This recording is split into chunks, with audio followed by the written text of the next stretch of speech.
اور وقت کے حساب سے جو اللہ پاک نے جس طرح مناسب سمجھا ان رسولوں کی اور ان کی قوموں کی اللہ پاک نے ذکر فرمایا ہے۔ تو جہاں پر یہ کہ یہ ان لوگوں کے لیے، مشرکین کے لیے ایک تنبیہ اور ایک اللہ تعالیٰ کی طرف سے ایک سخت جو تھی تادیب تھی، وہیں پر اللہ کے رسول صلی اللہ علیہ وسلم اور اہل ایمان کے لیے دل جوئی کا سامان بھی تھی کہ کس طرح جب بھی ان لوگوں کا ظلم و ستم بڑھا اور لوگوں نے ڈٹائی اور سرکشی اختیار کی اور کسی طرح ایمان لانے پہ تیار نہیں ہوئے، تو اللہ پاک نے پھر جب ان پہ عذاب نازل کیا تو اللہ کی رحمت جو ہے وہ اللہ کے رسول اور مومنین کے ساتھ رہتی ہے۔ تو وہ ان کو اللہ تعالیٰ بار بار اپنے ہر اس میں اللہ پاک نے یہی بتایا کہ کس طرح اللہ کے رسول کو اور ان کے ماننے والوں کو اللہ نے نجات دی تھی۔ تو یہاں پر اب قصہ جو شروع ہو رہا ہے وہ نوح علیہ السلام کا ہے، اور یہاں پر آپ کو نوح علیہ السلام کا قصہ جو کہ سورہ یونس میں مختصراً تھا، یہاں پر تھوڑی ڈیٹیل کے ساتھ آپ کو یہ حضرت نوح علیہ السلام کا واقعہ جو ہے وہ یہاں پر ڈسکس کیا گیا ہے۔ اور جیسا کہ آپ کو معلوم ہے کہ حضرت نوح علیہ السلام کے بارے میں آپ کو پتہ ہے، ہم پڑھ چکے ہیں، اور ویسے بھی اتفاق کی بات ہے کہ قصص الانبیاء میں بھی اس ہفتے حضرت نوح علیہ السلام کا ہی مجھے بتانا تھا، لیکن وہ نہیں ہو سکا، انشاءاللہ اگلے اتوار کو ہوگا۔ تو آپ کو پتہ ہے کس طرح ان کی قوم تباہ ہوئی، حضرت نوح علیہ السلام کی قوم پہ کیا عذاب آیا، پانی کے سیلاب کی شکل میں آیا، یعنی اتنا پانی جو زمین سے بھی ابل رہا تھا اور اوپر آسمان سے بھی برس رہا تھا، اور ساری کی ساری قوم جو ہے، بلکہ پوری دنیا ہی ڈوب گئی پانی میں، سب کچھ ہی ختم ہو گیا، اور بچا کون؟ صرف وہ چند لوگ جو کہ حضرت نوح علیہ السلام کے ساتھ جو کشتی انہوں نے بنائی تھی اس میں جو سوار تھے۔ اور اس کے بعد آگے جو نسل چلی وہ حضرت نوح علیہ السلام سے کی اولاد سے ہی چلی، اور حضرت نوح علیہ السلام کو اسی لیے آدم ثانی بھی کہا جاتا ہے۔ حضرت نوح علیہ السلام کے ایک بیٹے کا نام سام تھا۔ میں یہ تھوڑی سی ڈیٹیل بتا دوں، حالانکہ میں یہ پہلے بھی بتا چکی ہوں، لیکن آپ کو یہاں پہ میں تھوڑا سا پیغمبروں کا بیک گراؤنڈ، کیونکہ آگے پیغمبروں کا ذکر آ رہا ہے تو آپ کو تھوڑی سی اس کی ایک طرح سے سمجھیے اس کا ریویژن ہو جائے کہ حضرت نوح علیہ السلام کے ایک بیٹے کا نام سام تھا۔ وہ اپنی اولاد کے ساتھ عراق کے علاقے میں آباد ہو گئے۔ اس علاقے میں ان کی نسل سے بہت سی قومیں پیدا ہوئیں، انہی میں سے ایک قوم اپنے مشہور سردار عاد کی نام کی وجہ سے مشہور ہوئی، یعنی قوم عاد۔ احقاف کے علاقے میں، جنوب میں جو عرب کے جنوب کا علاقہ تھا احقاف، اس علاقے میں یہ آباد تھی۔ اور جب اس قوم میں شرک عام ہو گیا تو اللہ تعالیٰ نے ان کی اصلاح کے لیے بہت سے نبی بھیجے، اور ان نبیوں کے بعد سب سے آخر میں حضرت ہود علیہ السلام ان کی طرف رسول مبعوث ہو کر آئے۔ یہ سورہ ہود ہے، تو اس لیے میں آپ کو یہ بات بتا رہی ہوں کہ حضرت ہود علیہ السلام جو ہیں وہ کس قوم پر آئے تھے، اور پھر ان کی دعوت کو نہ مانا وہاں ان کے اس علاقے کے لوگوں نے، اور بار بار انہوں نے جو اللہ کی طرف بلاتے رہے، لیکن لوگوں نے ان کی بات کو نہ مانا، ان کو جھٹلایا، ان کا ساتھ نہ دیا، تو پھر یہ قوم بھی عذاب الہی کی حقدار ہو گئی۔ اور حضرت ہود علیہ السلام اپنے اہل ایمان ساتھیوں کو لے کر اپنے ساتھ میں عرب کے وسطی علاقے ہجر کی طرف ہجرت کر گئے۔ ہجر جو ہے نا، پتھر کو جو کہتے ہیں نا، ہجر نہیں بلکہ حجر ہوتا ہے وہ، سوری، حجر جو ہے یعنی وہ حلوے والی ہے سے ہے، ہے جیم رے، حجر۔ تو وہ جب وہاں چلے گئے اس علاقے میں تو پھر وہاں پر ان کی نسل آگے بڑھی، اور شروع میں ظاہر ہے وہ اہل ایمان تھے، لیکن آہستہ آہستہ ان کی قوم جو تھی سمود، اس نے اس قوم کا نام بھی سمود اس لیے پڑا کہ اس میں کوئی ایک بڑی شخصیت گزری تھی جس کا نام سمود تھا، اس لیے ان کے نام پہ یہ قوم سمود جو ہے یہ مشہور ہو گئی۔ یہ لوگ فن تعمیر کے بہت ماہر تھے، یہ سب ہم پڑھ چکے ہیں، دوبارہ سے اس کو میں بتا رہی ہوں مختصراً۔ اور انتہائی سخت پہاڑوں کو تراش کر خوبصورت مکانات اور محلات بھی بناتے تھے، اور اس قوم کی طرف حضرت صالح علیہ السلام مبعوث کیے گئے۔ یہ تینوں قومیں، قوم نوح، قوم عاد اور قوم سمود، حضرت ابراہیم علیہ السلام کے زمانے سے پہلے کی ہیں، ٹھیک ہے۔ اب ہم اور مزید جو ڈیٹیل ہے رسولوں کی وہ آگے جیسے جیسے آئیں گے تو ہم اس کی ڈیٹیل کرتے جائیں گے انشاءاللہ تعالی۔ اب یہاں پر حضرت نوح علیہ السلام کا ذکر ہے۔ حضرت نوح علیہ السلام کی قوم سے پہلے شرک جو ہے وہ نہیں تھا۔ سب سے پہلے یہی قوم ہے جس نے شرک شروع کیا، اور جب حضرت نوح علیہ السلام آئے، وَلَقَدْ اور البتہ بلا شبہ ارسلنا بھیجا ہم نے نوح کو الی قومہ طرف اس کی قوم کے یا اس کی قوم کی طرف، انی بے شک میں، انہوں نے کہا حضرت نوح علیہ السلام نے کہا بے شک میں، لکم تمہارے لیے نذیر مبین ڈرانے والا ہوں کھلم کھلا۔ جب حضرت نوح علیہ السلام کو ان کی قوم کی طرف بھیجا گیا تو انہوں نے سب سے پہلے کیا بات کہی؟ انہوں نے کہا کہ میں تو تمہیں صرف خبردار کرنے والا ہوں، ڈرانے والا ہوں۔ کس بات سے؟ اس بات سے کہ تم جو گناہ کر رہے ہو اس سے باز آ جاؤ۔ ان کہ لا تعبدو نہ تم عبادت کرو الا اللہ مگر اللہ کی، انی بے شک میں اخافو میں ڈرتا ہوں، علیکم تم پر، عذاب سے، یومن علیم دردناک دن کے۔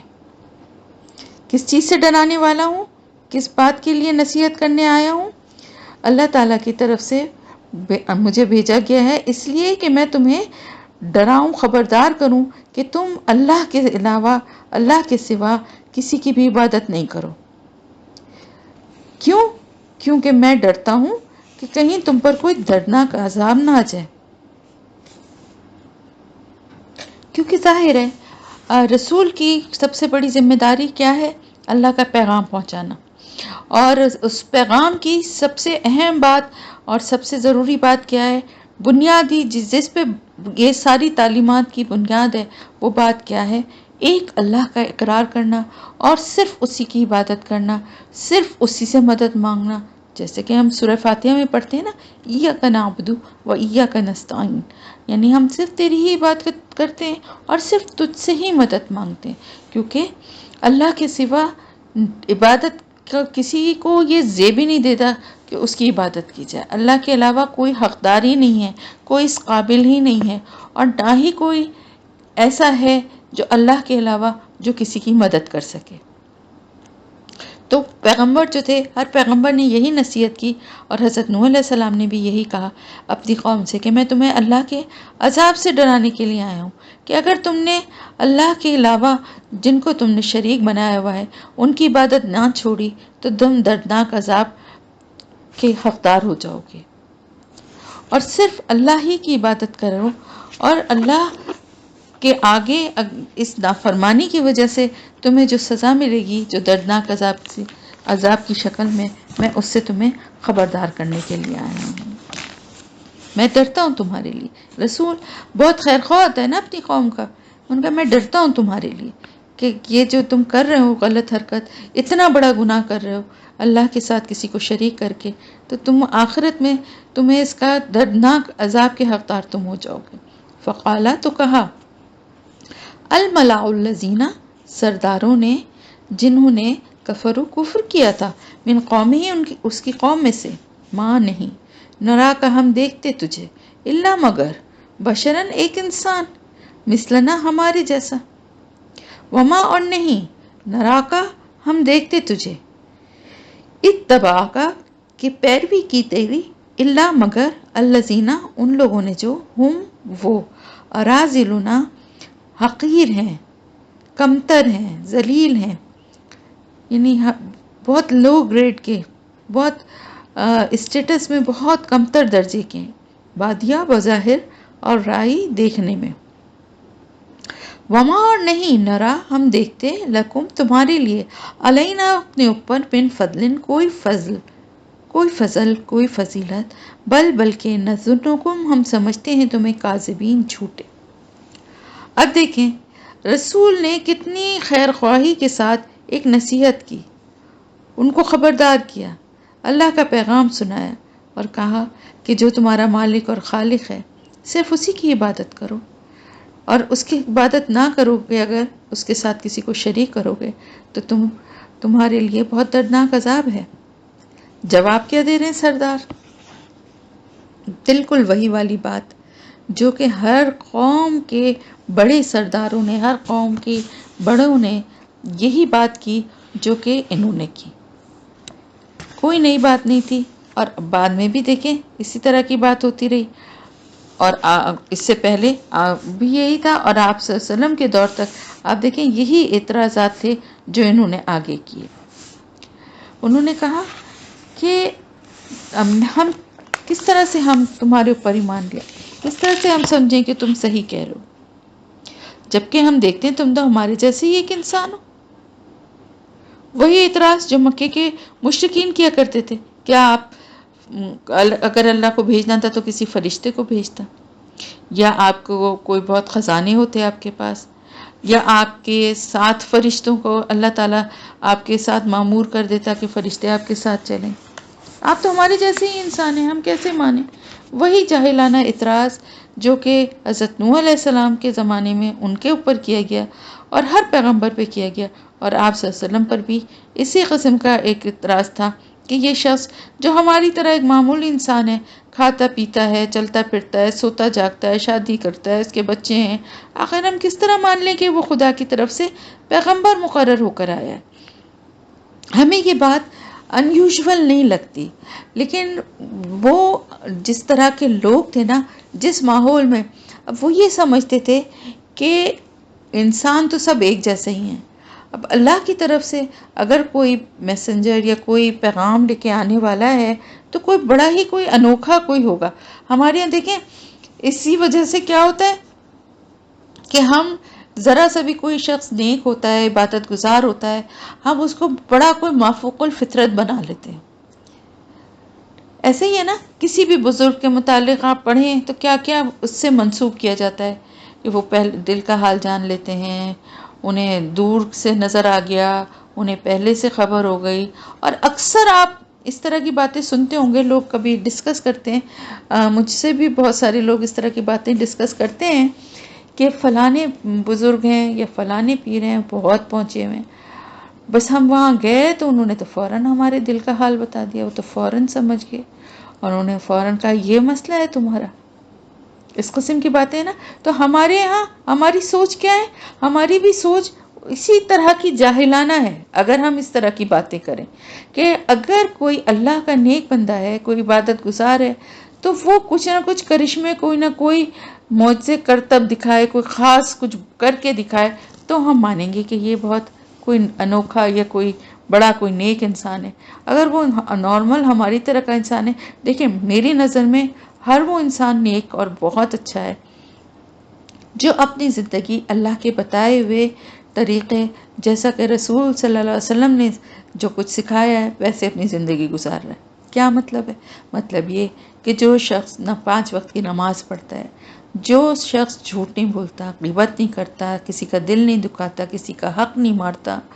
ضرورت مندوں کی مدد کرتا ہے خاموشی سے، کسی بری سرگرمیوں میں ملوث نہیں ہے، کوئی بیہودہ چیزیں نہیں دیکھتا، کسی ایسی غلط جگہ پہ نہیں جاتا، کوئی حرام چیز نہیں کھاتا، کوئی حرام چیز نہیں پیتا، میری نظر میں وہ بہت اللہ کا نیک بندہ ہے. اپنی زبان سے کسی کو نقصان نہیں پہنچاتا. ہر وہ انسان جو یہ ایسا کرتا ہے میری نظر میں اللہ کا بہت نیک بندہ ہے. وہ اس کے لیے ضروری نہیں ہے کہ وہ میرے شکل دیکھتے ہی میری قسمت کا حال بھی بتا دے اور میرے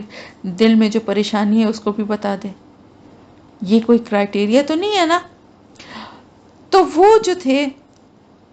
اس دور میں بھی حضرت نوح علیہ السلام پر بھی اسی قسم کا اعتراض کیا جو کہ بعد میں حضور اکرم صلی اللہ علیہ وآلہ وسلم پر بھی کیا گیا کہ آپ تو ہمارے جیسے ایک انسان ہیں، ہم کس طرح آپ کو مان لیں کہ آپ جو ہیں اللہ کے رسول ہیں. آپ تو مطلب جیسے ہم لوگ اپنی زندگی گزار رہے ہیں اسی طرح آپ بھی گزار رہے ہیں، جیسے ہمارے رشتے ہیں ویسے ہی آپ کے بھی رشتے ہیں. پھر دوسرا اعتراض وہ بھی وہی جو کہ اس دور میں بھی تھا اور آپ صلی اللہ علیہ وآلہ وسلم پر بھی یہی اعتراض کیا گیا. اب آپ کو دیکھیں سمجھ میں آ رہا ہے نا کہ کیوں یہ پیغمبروں کے واقعات بیان کیے جا رہے ہیں. یہ صرف قصے کہانیاں نہیں ہیں بلکہ حالات کی سملیرٹی تھی کہ آپ صلی اللہ علیہ وسلم کو بھی انہی مسائل کا اور انہی حالات کا سامنا کرنا پڑ رہا تھا جو کہ آپ سے پہلے رسولوں کو کرنا پڑا تھا. اور اسی طرح آپ کی قوم بھی اسی طرح کی باتیں جہالت کی اور سرکشی کی کر رہی تھی جیسا کہ پچھلی قوموں نے کیا تھا، تو انہوں نے بھی وہی اعتراض کیا۔ ایک تو یہ اعتراض کہ آپ تو ہمارے جیسے ہی ایک انسان ہیں، ہم کیسے مان لیں آپ اللہ کے رسول ہیں۔ دوسری بات یہ کہ ہم تو دیکھتے ہیں کہ آپ کے ساتھ جو آپ کی پیروی کرنے والے لوگ ہیں وہ تو ہم میں سے جو ادنا درجے کے لوگ ہیں، یعنی جو مفلس اور نادار ہیں اور نچلے طبقے کے لوگ ہیں، ہمیں تو وہی نظر آتے ہیں زیادہ آپ کے آس پاس، کہ آپ کے ساتھ وہی لوگ ہیں۔ تو یہ بھی ایک ہماری، تو ہم کس طرح آپ کو مانیں کہ آپ اللہ کے رسول ہیں۔ ہوتا کیا تھا، بات یہ ہے کہ دیکھیں، جب بھی اللہ کا کوئی بھی پیغمبر یا رسول جو ہے اللہ کا پیغام لے کر آتا ہے، تو ہوتا کیا ہے کہ جو اس معاشرے کے پہلے سے بڑے برے حالات میں اور ستائے ہوئے جو ہوتے ہیں نا لوگ، ان کو وہ اپنا نجات دہندہ نظر آتا ہے، اور ان کے پاس غرور و تکبر نہیں ہوتا، اس لیے کہ وہ ظاہر ہے جس طرح کے حالات میں زندگی گزار رہے ہوتے ہیں ان میں یہ سرکشی اور غرور و تکبر نہیں ہوتا کہ وہ بات ہی نہ سنے۔ اور جب کوئی غرور اور تکبر اور سرکشی کو اپنے دل و دماغ سے نکال کے حق کی بات سنے گا ٹھنڈے دل سے، تو ضرور ضرور اس کے دل پہ وہ اثر بھی کرے گا اور وہ ایمان لے آئے گا۔ لیکن ہوتا کیا تھا کہ جو بڑے لوگ ہوتے تھے، دولت مند ہوتے تھے، بڑے عہدوں پر ہوتے تھے، جیسے سرداران تھے یا بڑے بڑے پیسے والے لوگ تھے، ان کے پاس غرور و تکبر اور سرکشی، وہ بات سننے کو ہی نہیں تیار ہوتے تھے۔ اب دیکھیں نا، فرعون اور اس کا جو درباری تھے، ان کے ساتھ کیا مسئلہ تھا، نشانیاں بھی دیکھتے تھے لیکن اپنے غرور اور تکبر میں، اپنی سرکشی میں نہیں مانتے تھے۔ تو یہی یہاں پہ بھی ان کا، نوح علیہ السلام کی قوم کے جو سردار تھے ان کا بھی یہی حال تھا کہ وہ بھی یہی بات کہنے لگے کہ آپ کے ساتھ جو ہیں مکے کے بڑے بڑے اور اونچے طبقے کے لوگ تو آپ کے ساتھ ہیں ہی نہیں، آپ کے ساتھ تو اس طرح کے لوگ ہیں، یعنی ایک تو یوتھ تھی، لڑکے تھے ینگ جو ہیں، کیونکہ جو جوان ہوتے ہیں نا وہ میرا بھی یہی ماننا ہے اور میرا بھی یہی تجربہ ہے کہ وہ جلدی حق کو سننے اور سمجھنے کی ان میں صلاحیت زیادہ ہوتی ہے۔ جتنے بڑے عمر کے ہوتے جاتے ہیں وہ اپنی باتوں میں پکے ہوتے جاتے ہیں،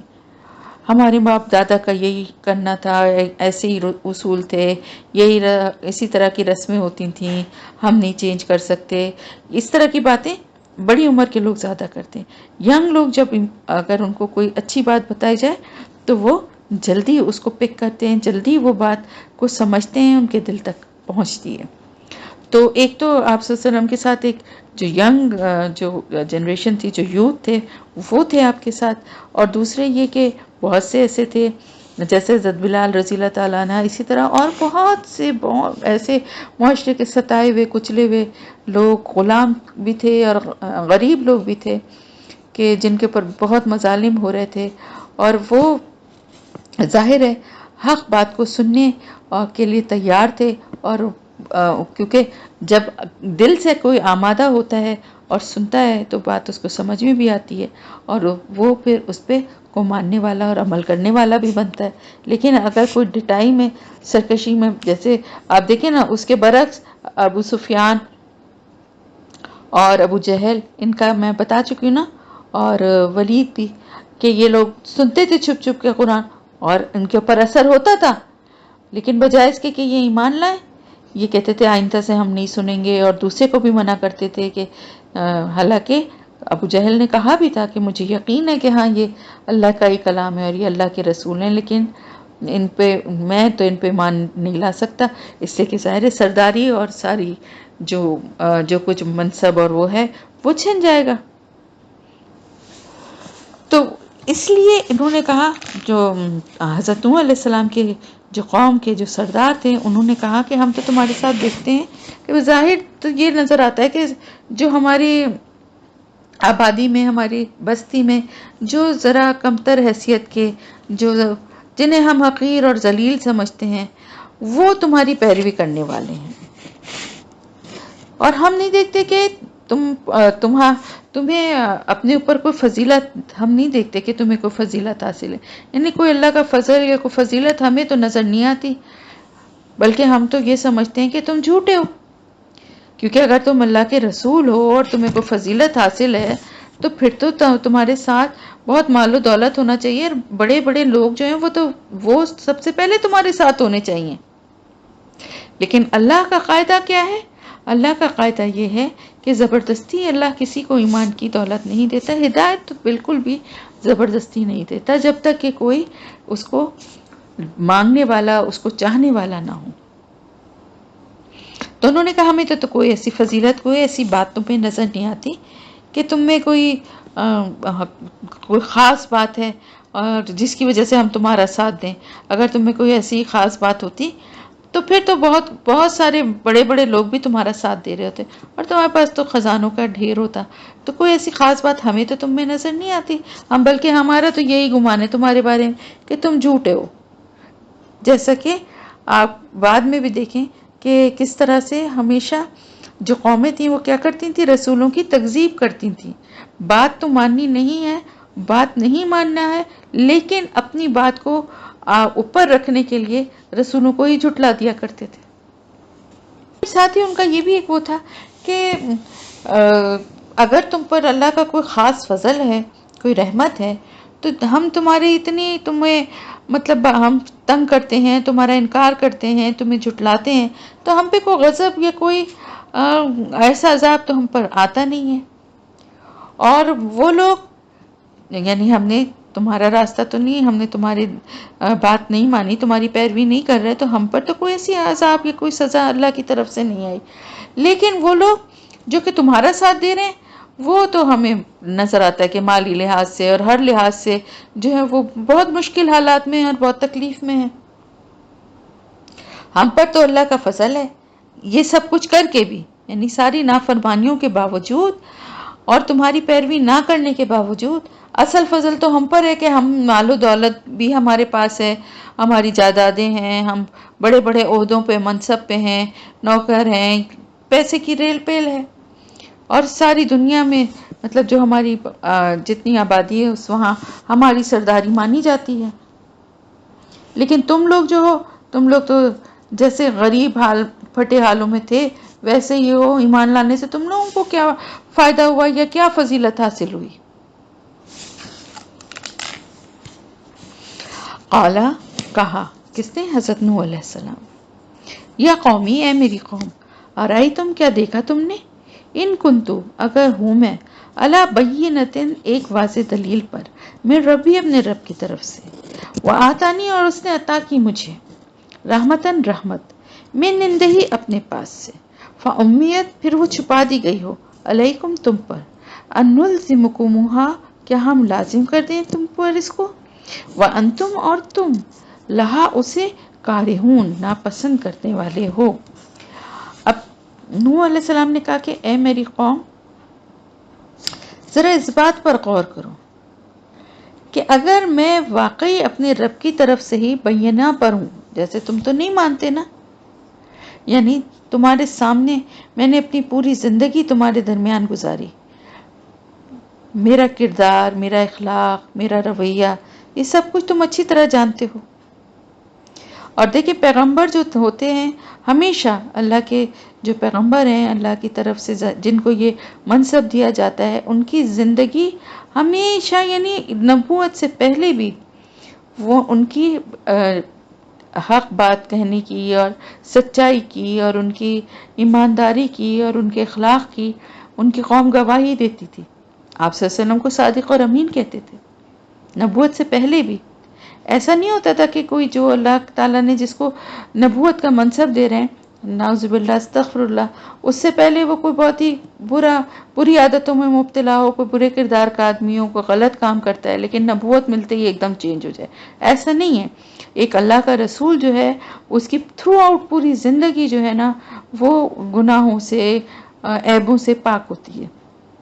جیسے کہ آپ صلی اللہ علیہ وسلم کو دیکھیں نا، ایمان کہ جب آپ نے اللہ کی دین کی دعوت دی، آپ کے دشمن بن گئے، لیکن امانتیں اپنی پھر بھی آپ ہی کے پاس رکھواتے تھے۔ ہجرت کے وقت جو ہے کس طرح سے حضرت علی رضی اللہ تعالیٰ عنہ کو کیوں چھوڑ کر گئے اپنے بستر پہ کہ جو امانتیں ہیں وہ لوگوں تک پہنچا کے واپس آنا۔ تو آپ یہ دیکھیں کہ ویسے دشمن جان کے بنے ہوئے ویسے جو ہے وہ آپ صلی اللہ علیہ وسلم کے سامنے جو ہے یا ان کے پیٹھ پیچھے بھی ان کی دشمنی اور پلاننگ ہو رہی ہے اور جھٹلا رہے ہیں اور ان کا مذاق اڑا رہے ہیں، سب کچھ اپنی جگہ ہے، لیکن امانتیں اپنے پاس اپنی جو ہیں وہ لا کے آپ صلی اللہ علیہ وسلم کے پاس ہی رکھوا رہے ہیں، کیونکہ اتنا اندھا ٹرسٹ تھا کہ آپ صلی اللہ علیہ وسلم جو ہیں وہ امانت دار ہیں، صادق اور امین ہیں۔ تو یہی انہوں نے بھی کہا کہ تمہارے سامنے میری پوری زندگی ہے، میرا پورا کردار ہے کہ میں کس طرح سے یہاں تمہارے ساتھ جو ہے میں نے اپنی زندگی گزاری ہے۔ بات یہ کہ جو اللہ کے رسول ہوتے ہیں، جو پیغمبر ہوتے ہیں، ان کا دل خود بخود جو ہے نا وہ اللہ یعنی فطرت کی طرف، حق کی طرف مائل ہوتا ہے۔ جیسے کہ دیکھیں حضرت ابراہیم علیہ السلام کا ہم نے جب پڑھا تھا تو ہمیں پتہ چلا نا کہ انہوں نے کس طرح وہ اپنے رب کو ڈھونڈ رہے تھے، کہ انہیں پہلے لگا کہ چاند کو دیکھا، ستارے کو دیکھا، سورج کو دیکھا، سب کو دیکھ کے انہوں نے کہا شاید یہ میرا رب ہے، لیکن جب وہ غروب ہو گئے تو انہوں نے کہا میرے رب کو وہ غروب نہیں ہو سکتا، ظاہر ہے رب کو تو زوال نہیں ہے تو یہ میرا رب ہو نہیں سکتا۔ یعنی دل جو ہوتا ہے ان کا وہ پہلے ہی حق کی طرف اور توحید کی طرف مائل ہوتا ہے۔ آپ صلی اللہ علیہ وسلم کے لیے بھی دیکھیں ہمیں پتہ ہے نا کہ آپ جا کے غار حرا میں جا کے آپ کئی دن وہاں گزارتے تھے، راتیں وہاں گزارتے تھے، تو وہاں کیا کرتے تھے؟ اللہ کی عبادت کرتے تھے، غور و فکر کرتے تھے، کائنات کی نشانیوں کے اوپر غور کرتے تھے، اور ان کا دل جو تھا وہ بے چین تھا کہ ان کو اندازہ ہوتا تھا یہ کہ یہ میرا رب جو ہے وہ کوئی اور ہے، کہیں اور ہے، لیکن پوری طرح سے ظاہر ہے ان کے اس وقت تک اللہ کی طرف سے وحی کا نزول نہیں ہوا تھا، لیکن دل جو تھا وہ حق کی تلاش میں جو تھا وہ بے چین تھا۔ تو ہر رسول کا ایسے ہی حال ہوتا ہے۔ تو انہوں نے یہی کہا کہ میری قوم کیا تم نے مجھے دیکھا کہ میں ایک واضح دلیل پر، یعنی میں جو میرا طور طریقہ، جو میری زندگی گزارنے کا جو انداز تھا، جو میری اندر جو کوالٹیز ہیں وہ تو تم دیکھتے ہی تھے نا کہ میں تمہارے درمیان رہا ہوں۔ پھر اللہ کی طرف سے میں ایک واضح دلیل پہ تھا، یعنی میرا دل جو تھا وہ پہلے ہی اللہ کی طرف سے فطرت اور حق کی طرف جو ہے وہ مائل تھا، اور پھر اس کے بعد اللہ نے مجھے اپنی رحمت بھی اپنے پاس سے عطا کر دی، اور وہ رحمت جو اللہ کی طرف سے مجھے عطا کی گئی ہے ایسا لگتا ہے کہ جیسے تم سے چھپا دی گئی ہے۔ میں اسی کی دعوت تمہیں دے رہا ہوں، لیکن ایسا لگتا ہے کہ تمہیں وہ بات نظر ہی نہیں آ رہی، وہ چھپا دی گئی تم پر۔ کا یہی مطلب ہے کہ اللہ کی طرف بلا رہا ہوں، میں اللہ کی توحید کی نشانیاں بتا رہا ہوں تمہیں، ایک اللہ کی عبادت کرنے کا کہہ رہا ہوں، لیکن ایسا لگتا ہے جیسے تمہاری بات سمجھ میں ہی نہیں آ رہی ہے، جیسے یہ ساری جو اللہ کی طرف سے نشانیاں اور جو اللہ کی طرف سے رہنمائی ہے جو مجھے حاصل ہوئی ہے تم سے وہ جیسے چھپا ہی دی گئی ہے۔ تو میں تم کو صرف بتا ہی سکتا ہوں کہ میرے اوپر اللہ کی طرف سے اللہ کی رحمت ہے جو میرے اوپر وہی آتی ہے، اور میں اس کو تم لوگوں کو دکھا نہیں سکتا، میں تم لوگوں کو صرف بتا ہی سکتا ہوں۔ اور اب تم لوگوں کو ایسا لگتا ہے کہ جیسے تم لوگوں کو میری بات کا کوئی تم سمجھتے ہی نہیں اس کو صحیح، اور اس پہ کوئی تمہیں یقین ہی نہیں ہوتا ہے۔ تو اب اگر ایسی سچویشن ہے، اگر اس طرح کی سچویشن ہے کہ تم اس بات کو ماننا ہی نہیں چاہتے، تو کیا زبردستی تمہارے اوپر، یعنی تم اس کو ناپسند کر رہے ہو، تو کیا زبردستی تمہیں میں کس طرح سے تم کو کوئی ایمان، مطلب تم کس طرح ایمان کی دولت جو ہے وہ تمہیں ملے گی، جبکہ تم مستقل اس کا انکار ہی کیے جا رہے ہو، اور تم اس کو دیکھتے ہوئے بھی ایسا لگتا ہے کہ تمہیں کچھ نہیں نظر آ رہا، تمہیں کوئی اللہ کی نشانیاں جو رسول کی بات ہے کچھ سمجھ میں نہیں آ رہی ہے، تو زبردستی تو تمہیں کوئی مومن نہیں بنا سکتا نا، زبردستی تو کوئی اللہ کے دین پہ تمہیں نہیں چلا سکتا، زبردستی تو کوئی کسی کو مجبور نہیں کر سکتا نا کہ ضرور ہی اللہ کو اپنا معبود بنائے۔ اور حضرت نوح علیہ السلام جیسے کہہ رہے تھے کہ مجھے اللہ کا رسول مانو،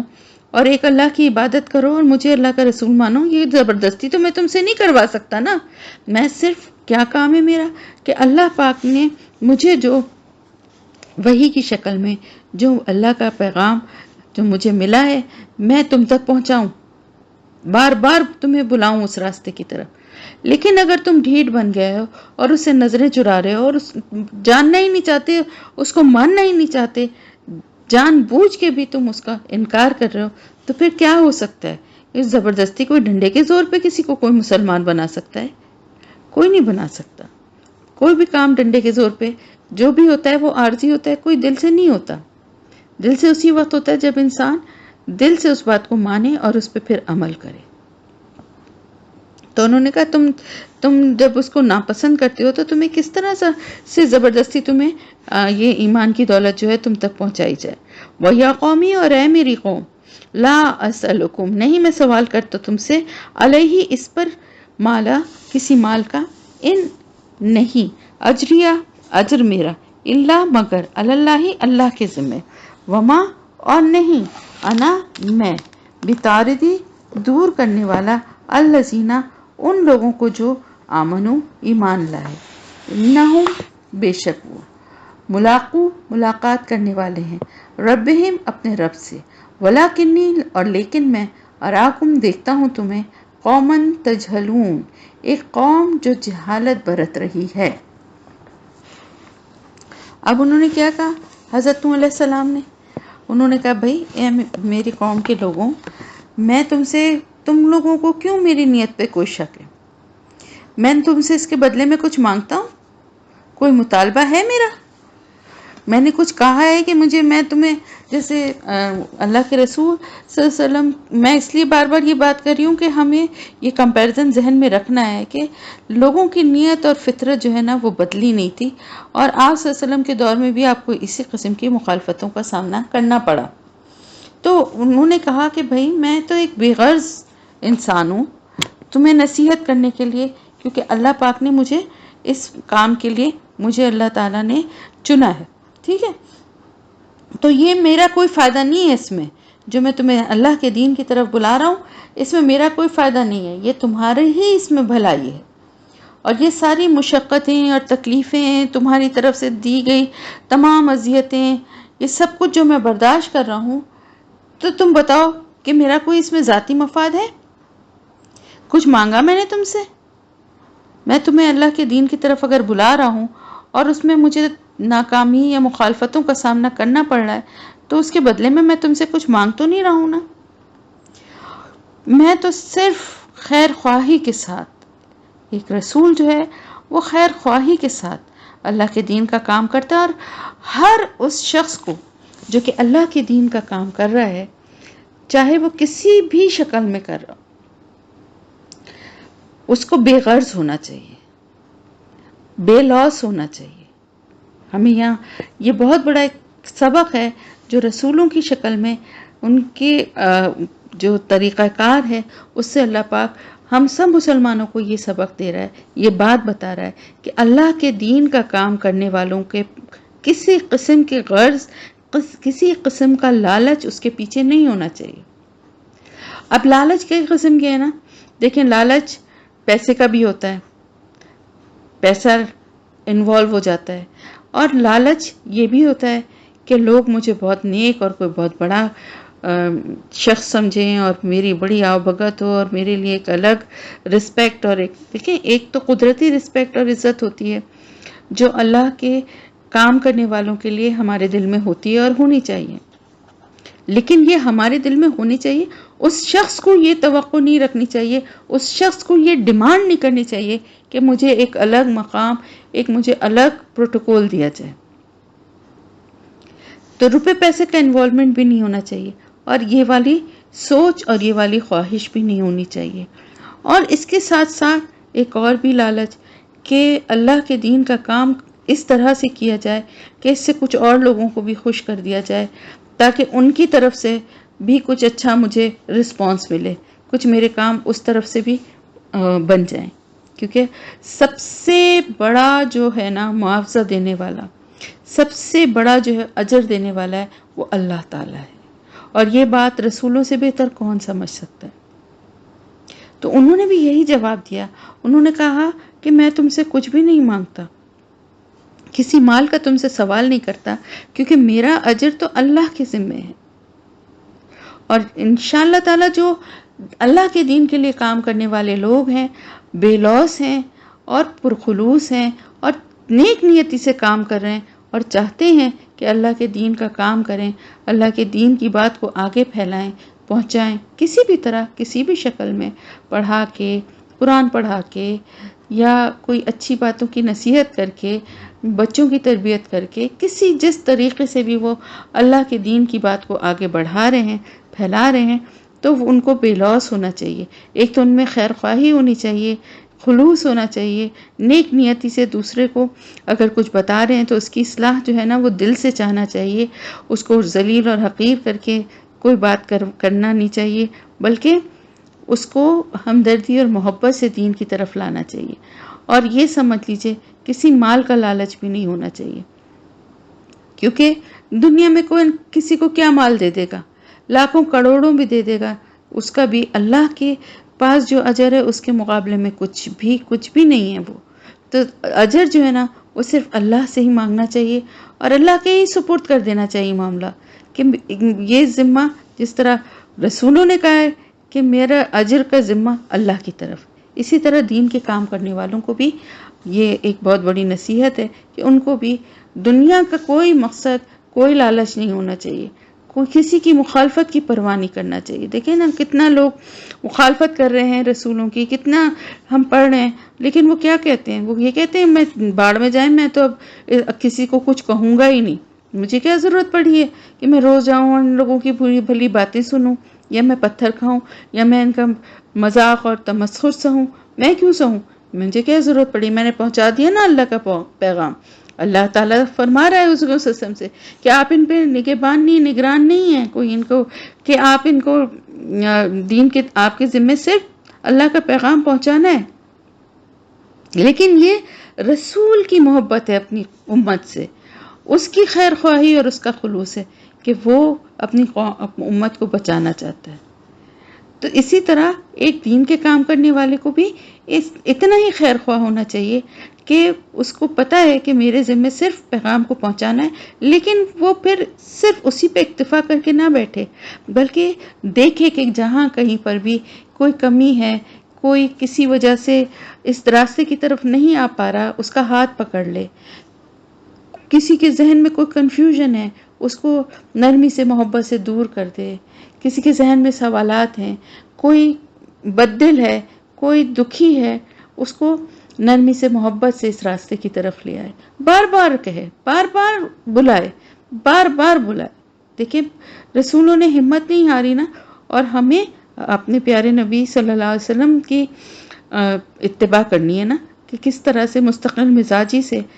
اللہ کا پیغام لوگوں تک پہنچاتے رہے. ہر مسلمان جو ہے نا وہ اپنی اپنی جگہ ذمہ دار ہے اس بات کا کہ وہ اللہ کے پیغام کو آگے پہنچائے. تو انہوں نے یہی کہا کہ میں تم سے تو کوئی سوال نہیں کرتا ہوں کسی اجر کا، میرا اجر تو میرے اللہ کے ذمہ ہے، اور نہ ہی میں ان لوگوں کو دور کرنے والا ہوں جو ایمان لائے ہیں. یعنی ان کا مطالبہ یہ تھا نا کہ ہم جیسے مکے میں بھی یہ کہا جاتا تھا نا کہ ان لوگوں کو اپنی محفل میں نہ بٹھائیں تو پھر ہم آئیں گے. تو انہوں نے کہا یہ میں تمہارا مطالبہ نہیں مان سکتا، کیونکہ یہ لوگ جو میرے پاس آتے ہیں، جو ایمان لے آئے ہیں، ان کو تم یہ کہتے ہو کہ وہ ادنا طبقے سے تعلق رکھتے ہیں، لیکن وہ کیونکہ اہل ایمان ہیں اس لیے میرے نزدیک وہ بہت اہم اور معزز لوگ ہیں، اور تمہارے کہنے پر میں انہیں خود سے دور نہیں ہٹا سکتا. تو یہ بھی بات بہت ایک اچھا سبق ہے کہ کسی کی حیثیت یا کسی کی مالی حیثیت کی کمی یا کسی اور طریقے سے اس کو اپنے سے کمتر سمجھ کے کسی اہل ایمان کو اس کے ساتھ کوئی ایسا بیہیو نہیں کرنا چاہیے. عام زندگی میں بھی اگر دیکھیں مسلمان سب برابر ہیں، روپیہ اور پیسے کی تقسیم اللہ کی طرف سے دنیاوی ایک وہ ہے تقسیم ہے، لیکن ایمان کے لحاظ سے سب برابر ہیں. اور کیا پتا کہ جس کو ہم حقیر اور کمتر سمجھ رہے ہیں وہ ایمان کے کتنے بڑے درجے پہ فائز ہو. تو انہوں نے کہا یہ تو میرے نزدیک بہت اہم اور معزز لوگ ہیں، ایسا تو ہرگز نہیں ہو سکتا کہ تم لوگوں کے کہنے پہ میں ان کو یہاں سے میں ان کو اپنے سے دور کر دوں۔ کیا پتا اللہ تعالیٰ کے پاس ان کا کتنا بڑا اجر اور ان کو کتنا بڑا مقام ملنے والا ہے، وہ یقیناً اپنے رب سے ملنے والے ہیں، لیکن میں تمہیں دیکھتا ہوں کہ تم لوگ جہالت میں مبتلا ہو گئے ہو۔ یعنی ان کا جو اجر ہوگا وہ تو اللہ تعالیٰ کے پاس کیا ہے یہ تو ہمیں نہیں پتا نا، لیکن جو ایمان والا ہے اس کا تو اللہ کے پاس بہت اچھا اجر ہوگا نا۔ اور پھر ان مشکل حالات میں ایمان کے بھی دیکھیں درجے ہوتے ہیں۔ ایک جب اسلام پھیل گیا اور دین پھیل گیا، اس وقت اس کا ساتھ دینے والے اور ایمان لانے والے ان کو بھی ثواب ملے گا، ان کی نیکیوں کا بھی اللہ کے پاس قدردانی ہوگی۔ لیکن وہ جنہوں نے مشکل وقت میں ساتھ دیا، اس وقت ساتھ دیا کہ جب ہر طرح سے مشکلات تھیں، لوگوں کی مخالفتیں تھیں، اذیتیں اور تکلیفیں تھیں، اس وقت اللہ اور اللہ کے رسول کا ساتھ دیا، ان کا اجر و ثواب تو کہیں زیادہ ہوگا نا۔ تو اسی طرح انہوں نے کہا کہ ان کی جو بھی قدر و قیمت ہے وہ اللہ کو پتہ ہے، اور یہ اللہ سے ملاقات کرنے والے ہیں۔ میں تو تمہیں دیکھتا ہوں کہ تم ایسے لوگ ہو کہ جو جاہل ہو، جہالت برت رہے ہو۔ یعنی جہالت سے مطلب ہے ناواقفیت، سب کچھ جانتے بوجھتے بھی انجان بن کے جاہل بن رہے ہو، کہ یہ سب تمہیں نظر آ رہا ہے کہ جو لوگ ایمان لائے ہیں ان کا کردار بھی تمہیں نظر آ رہا ہے، لیکن اس کے باوجود تمہیں یہ ساری نشانیاں اور باتیں دیکھنے کے باوجود بھی تم اللہ کے دین کی طرف نہیں آتے۔ اور یہ تو اپنے رب سے بے شک ملاقات کرنے والے ہیں، ظاہر ہے ایک وقت آئے گا جب سبھی اللہ سے ملاقات کرنے والے ہیں، لیکن میں تمہیں ایسے دیکھتا ہوں کیونکہ تم تو اس چیز کو جھٹلا رہے ہو نا، جیسے تمہیں اللہ سے ملاقات کرنی ہی نہیں ہے۔ تو ان لوگوں کی جو قدر و اہمیت ہے نا، وہ تو ان کے رب کے پاس جا کر ہی کھلے گی، پتہ چلے گا کہ یہ ان کی کیا حیثیت اللہ کے پاس ہے، ان کا کیا مقام ہے۔ تم تو ان کو پتھر سمجھ رہے ہو نا، لیکن اللہ کے پاس جا کے پتہ چلے گا کہ اپنے ایمان کی وجہ سے، اپنے نیک اعمال کی وجہ سے اللہ کے پاس ان کی ہیرے جواہروں کی طرح قدر ہوگی۔ وہ یا قومی، اور اے میری قوم، میں ینصرونی، کون مدد کرے گا میری، من اللہ، اللہ سے بچانے میں، ان تردتہم، اگر دور کر دیا میں نے انہیں، فلا، کیا بھلا نہیں، تذکرون، تم نصیحت پکڑتے۔ اور اے میری قوم، اگر تمہیں خوش کرنے کے لیے میں نے ان کو دور کر دیا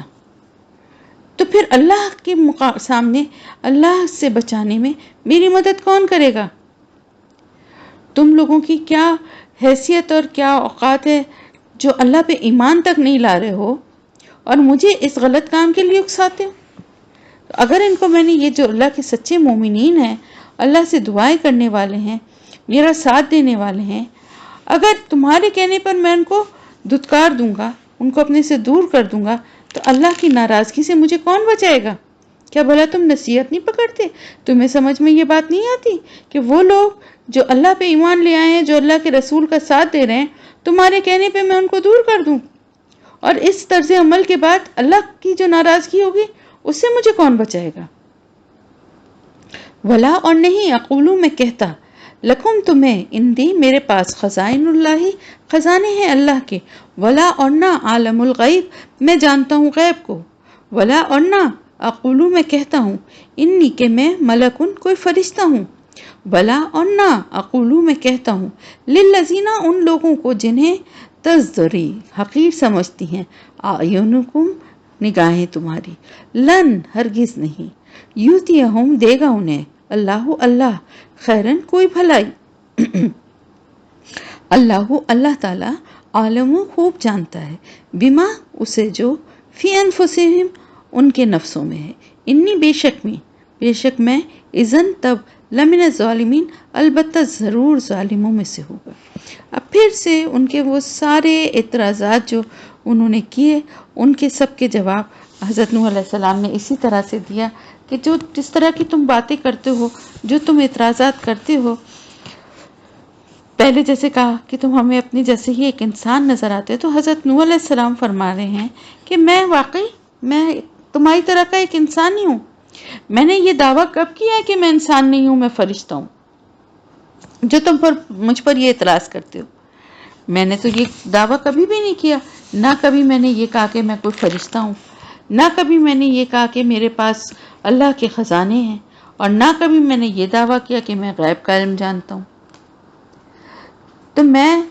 جب یہ دعویٰ کر ہی نہیں رہا، جب میں یہ بات کہہ ہی نہیں رہا کہ تو تم میرے اوپر کس بات کا اعتراض کر رہے ہو؟ کبھی تم یہ اعتراض کرتے ہو کہ میں انسانوں کی طرح کھاتا پیتا اور چلتا پھرتا ہوں، تو کیا میں نے کوئی دعویٰ کیا تھا کہ میں فرشتہ ہوں؟ اور تم جو یہ سمجھتے ہو کہ رسول ہونے کا مطلب یہ ہے کہ اللہ تعالیٰ نے خزانوں کی ساری کنجیاں میرے حوالے کر دینی چاہیے تھی، تو یہ بھی تمہاری بھول ہے۔ اللہ پاک نے مجھے ایمان کی دولت دی ہے، وہی میرے پاس کا جو اللہ کی طرف سے وہی آتی ہے، یہ سب سے بڑی دولت ہے۔ اور جو کچھ اللہ کی طرف سے ایمان کی دولت مجھے نصیب ہوئی ہے، اور اللہ کی طرف سے جو رسول ہونے کا منصب اللہ کی طرف سے جو مجھے ملا ہے، وہ ہے اصل بات۔ میں نے اس کے علاوہ تو کبھی کوئی دعویٰ نہیں کیا ان ساری چیزوں میں سے، کہ نہ تو میں نے یہ کہا کہ میرے پاس اللہ کے خزانے ہیں، اور نہ میں نے یہ کہا کہ میں غیب کا علم جانتا ہوں۔ جیسے میں ابھی آپ کو یہی بات کہہ رہی تھی نا کہ ہمارے یہاں تو ہر دوسرا آدمی جو ذرا سا بھی جس کو کے بارے میں مشہور ہو کہ یہ کوئی نیک اور اللہ کا نیک بندہ ہے، تو وہ اس کی سب سے بڑی کوالٹی اور اس کو سب سے بڑا جو ہے ثبوت یہی دینا پڑتا ہے اپنا اللہ والے یا اللہ کے نیک بندے ہونے کا، کہ وہ غیب کا علم جانتا ہو۔ وہ شکل دیکھ کے ہی بتا دیتے ہیں، انہوں نے تو پچھلی زندگی کا بھی بتا دیا، آگے کا بھی بتا دیا۔ تو رسول کیا کہہ رہے ہیں کہ میں نہیں جانتا غیب کا علم، اور اللہ کے سوا غیب کا علم کسی کے پاس نہیں ہے۔ ہاں، رسولوں کو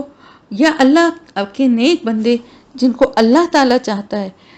جس حد تک وہ چاہتا ہے کسی معاملے کی خبر یا کچھ جتنا غیب کا علم دینا چاہتا ہے وہ دیتا ہے، ورنہ کسی انسان کی یہ طاقت اور مجال نہیں ہے کہ خود سے غیب کا علم حاصل کر سکے۔ اور نہ ہی میں کوئی فرشتہ ہوں، میں نے یہ بھی دعویٰ نہیں کیا، اور نہ ہی میں کہتا ہوں ان لوگوں کے لیے جن کو کہ تمہاری نگاہیں حقیر سمجھتی ہیں، یعنی جو میری پیروی کرنے والے، جو اللہ کے دین پہ چلنے والے، وہ لوگ جو کہ ایمان لے آئے ہیں، جن کو کہ تم یہ سمجھتے ہو کہ وہ تمہاری نظروں میں وہ بڑے حقیر ہیں، میں یہ نہیں کہہ سکتا کہ اللہ انہیں کوئی خیر دے گا ہی نہیں۔ یعنی آگے چل کے کیا ہونے والا ہے، اللہ پاک کی طرف سے انہیں کیا منصب یا کیا دولت دنیاوی بھی تو اللہ کے ہاتھ میں ہے نا۔ اب کوئی ضروری تو نہیں ہے نا کہ ساری زندگی اگر کسی کے حالات ایک اسٹیج پہ اچھے نہیں ہیں تو آگے چل کے ہو سکتا ہے اللہ کی طرف سے اور اللہ اس پہ فضل کرے اور خیر کرے اور وہ مالی لحاظ سے بھی بہت بہتر ہو جائے۔ تو میں تو یہ بات کہہ ہی نہیں سکتا کیونکہ مجھے غیب کا علم تو نہیں ہے۔ حضرت نوح علیہ السلام نے ان سے یہ کہا کہ میں کس طرح سے یہ بات کہہ سکتا ہوں؟ میں تو نہیں کہہ سکتا کہ تمہاری نظریں ان کو حقیر سمجھتی ہیں نا، تمہاری نظر میں وہ حقیر ہے، میں تو یہ نہیں کہتا، نہ تو میں ان کو حقیر کہتا ہوں، کیا پتا اللہ کے پاس وہ بہت محبوب ہوں اور اللہ انہیں آخرت میں تو بلند مراتب عطا کرے گا ہی کرے گا۔ آخری زندگی میں تو آپ کو پتہ ہے نا کہ جنت النعیم، جنت الفردوس، یہ سب اللہ کے نیک بندوں کے لیے، اس کے لیے وہ تو ہے ہی، لیکن دنیا میں بھی اللہ چاہے تو ہو سکتا ہے اللہ پاک اپنی طرف سے جو بھی خیر ہے، جو بھی غیب کے خزانے ہیں، ان میں سے جو دل چاہے ان کو دے۔ اللہ زیادہ جانتا ہے جو کچھ ان کے دلوں میں ہے یا جو کچھ ان کے نفسوں میں ہے۔ اگر میں ان میں سے کوئی سی بھی بات کہوں تو بے شک میں ظالموں میں سے ہوں گا۔ یعنی یہ تو میں بہت ہی بڑی بات ہے کہ میں اس طرح کی کوئی دعویٰ یا اس طرح کی کوئی بات کہوں، تو اگر میں کوئی ایسی کوئی بات کہوں تو میں ظالموں میں سے ہوں گا۔ اور ظاہر ہے اللہ کے رسول ہیں، اور ظالموں میں سے کیسے ہو سکتے ہیں؟ اور ظالم کون ہوتا ہے؟ جو اپنے اوپر ظلم کرتا ہے۔ ہمیشہ یاد رکھیے گا یہ بات کہ ظالم وہ ہے جو اپنے اوپر ظلم کرتا ہے۔ نعوذ باللہ، استغفر اللہ۔ اللہ کی ذات تو ہر قسم کے انسانوں کے فائدے نقصان ان سے پاک اور بالا و برتر ہے۔ وہ دنیا میں لوگوں کو ہر طرح کا فائدہ یا جو اللہ کی مصلحت ہوتی نقصان بھی پہنچنا ہوتا ہے، اگر قسمت میں تو پہنچتا ہے، لیکن اللہ کی ذات ان سے بالا تر ہے، تو اللہ کے ساتھ کوئی کیا کر سکتا ہے؟ کچھ بھی نہیں۔ اللہ کی مخلوق ہے، جو بھی کریں گے غلط کام تو اپنے اوپر ہی ظلم کریں گے۔ تو رسول نے کیوں یہ بات کہی؟ ان کی ذات تو ایسی نہیں ہے کہ وہ یہ کہیں، لیکن یہ بتانے کے لیے کہ تم لوگ جو اس قسم کے مطالبے کر رہے ہو یا ایسی سوچ رکھتے ہو تو تم ہی ظالموں میں سے ہو۔ قالو، انہوں نے کہا، یا نوح، اے نوح، قد بلا شبہ جادلتنا، جھگڑا کیا تو نے ہم سے، فاکثرتا، پھر کثرت سے کیا تو نے، جدالنا، جھگڑا ہم سے، فاتنا، پس لیا ہمارے پاس، بما، ساتھ اس کے جو، تعیدنا، تو دھمکی دیتا ہے ہمیں، ان کنت من الصادقین، اگر تو سچوں میں سے ہے۔ آپ یہ دیکھیے اب کہ کس اسٹیج پر تھے، کہ یعنی ایک طرف اعتراضات تھے، اور اس کے بعد جب حضرت نوح علیہ السلام نے ان کو ہر اعتراض کا ایک اچھا جواب دے دیا، ان کو ایسا جواب دے دیا کہ اس کے آگے اب مزید سوال کرنے کی ان کی پوزیشن ہی نہیں رہی، لاجواب ہو گئے، تو بجائے اس کے کہ اپنی اصلاح کر لیتے، اپنے کو سدھار لیتے اور احساس کرتے اس بات کا کہ غور کرتے ان باتوں پہ جو اللہ کا رسول ان کو بتا رہا ہے، اس کے بجائے اب کیا کیا، جب بالکل کوئی بات آگے سمجھ میں نہیں آئی تو کہیں گے تم تو ہم سے جھگڑا کر رہے ہو، اور تم تو بہت جھگڑا کر رہے ہو، بار بار، پھر کثرت سے کیا تو نے جھگڑا ہم سے، یعنی تم تو بار بار جو ہے وہ ہم سے جھگڑا کرتے رہتے ہو، بحث مباحثہ کرتے رہتے ہو۔ تو اب کوئی علمی جواب، کوئی عقلی جواب تو ان لوگوں سے بن نہیں پڑ رہا تھا، اور اپنی ضد اور ہٹ درمی بھی نہیں چھوڑنی تھی۔ تو کہیں گے بس یہ جو بحث مباحثہ تم کر رہے ہو نا، یہ جو جھگڑا تم کر رہے ہو، یہ جو تم نے بلا وجہ کا ایک وہ سوال جواب اور وہ شروع کیا ہوا ہے، ہمارے اعتراضات کے جو جواب دے رہے ہو اور بار بار بات کو آگے بڑھا رہے ہو، کیونکہ بات تو آگے نہیں بڑھا رہے تھے، جھگڑا بھی نہیں کر رہے تھے، لیکن اب کیا کہیں، اب کھسیاہٹ مٹانے کے لیے کیا کہیں گے چلو بس ٹھیک ہے، اگر ایسی ہی بات ہے نا تو جا لیا وہ عذاب ہم پر جس کی تم ہمیں دھمکیاں دے رہے ہو، اگر تم سچے ہو۔ جیسا کہ اس سے پہلے حضرت نوح علیہ السلام سے پہلے نہیں، اس کے بعد کی اور قوموں کا بھی آپ نے جب حال پڑھا ہے کہ وہ لوگ بھی کیا کرتے تھے، ڈٹائی سے، ایون یہ کہ مشرکین مکہ کہتے تھے کہ لے آئے نا ہمارے اوپر عذاب، جب ہم اتنے نافرمان ہیں اور ہم بات نہیں مانتے اور ہم اتنا غلط کر رہے ہیں تو پھر عذاب کیوں نہیں آتا ہم پر، لے آئیے ہمارے اوپر عذاب اگر آپ سچے ہیں۔ تو انہوں نے بھی یہی کہا کہ جس عذاب کی تم دھمکی دیتے رہتے ہو نا، ہمیں ڈراتے رہتے ہو کہ یہ تم اپنی یہ شرک نہیں چھوڑا، ایک اللہ کی عبادت نہیں کرو گے، اگر یہ غلط کام کرتے رہو گے تو پھر تمہیں بڑی سزا ملے گی، تمہارے پر عذاب آئے گا، تو کہاں ہے، لے آؤ اگر سچے ہو تو۔ قالا، اس نے کہا، یعنی حضرت نوح علیہ السلام نے، انما، بے شک، یاتیکم، لائے گا تم پر بھی اس کو، اللہ انشاء، اگر وہ چاہے، وما، اور نہیں، انتم بمعجزین، تم عاجز کرنے والے۔ یعنی انہوں نے کیا فرمایا کہ بھائی یہ فیصلہ عذاب کے آنے کا یہ تو اللہ کے ہاتھ میں، اور اللہ تعالیٰ جب چاہے گا تو پھر تمہارے اوپر عذاب لے کر آ جائے گا، تمہاری مانگنے سے، تمہاری ڈیمانڈ کرنے سے عذاب نہیں آئے گا، بلکہ اللہ کی دی ہوئی مہلت، جب وہ وقت پورا ہو جائے گا تو پھر اللہ کا فیصلہ ہوگا تو عذاب آئے گا تم پر جب وہ چاہے گا، اور تم اس کو عاجز کرنے والے نہیں ہیں۔ عاجز کرنے والے سے کیا مطلب ہے، یعنی جب وہ عذاب آ جائے گا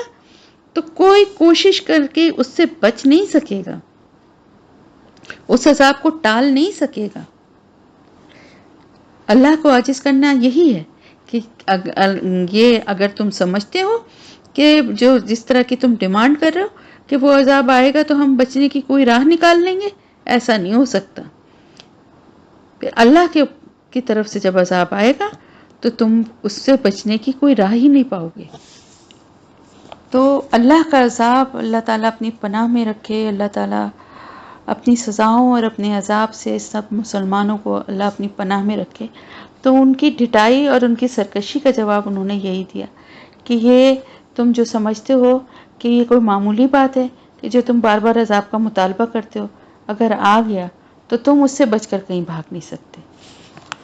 بلا، اور نہ، قالا، اس نے کہا، بے شک،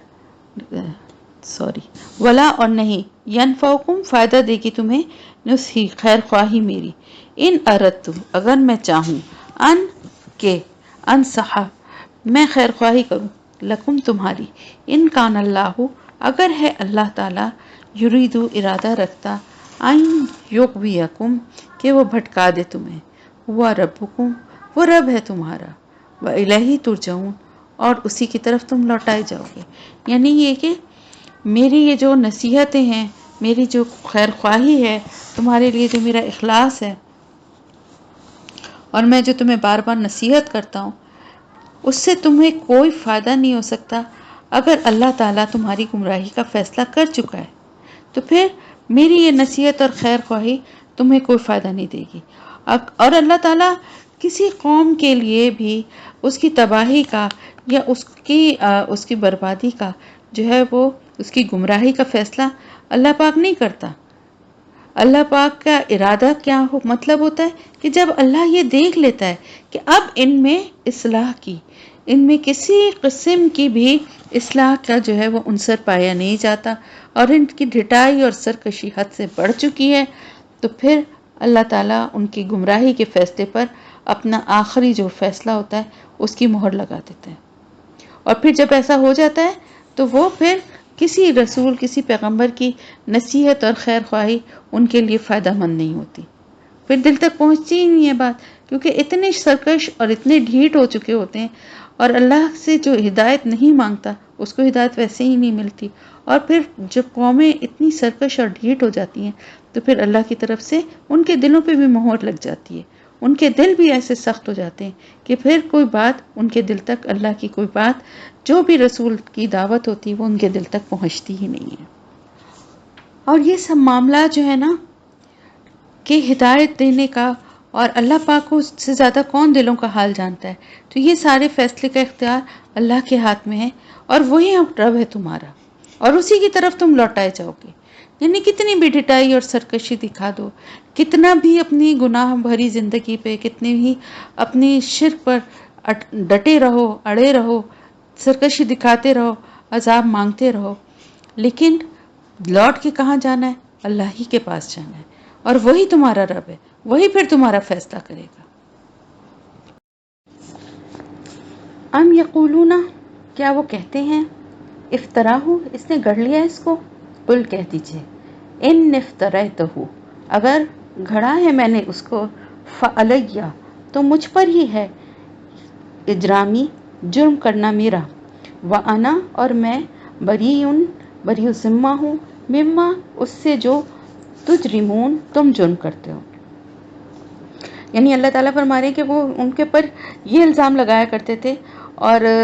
بعض مفسرین کی رائے ہے کہ یہ مشرکین مکہ کی طرف اشارہ تھا، کیونکہ وہ بھی یہی الزام لگاتے تھے نا کہ یہ خود سے گڑھ کر جو ہے یہ قرآن کی جو صورتیں اور آیتیں جو آپ صلی اللہ علیہ وسلم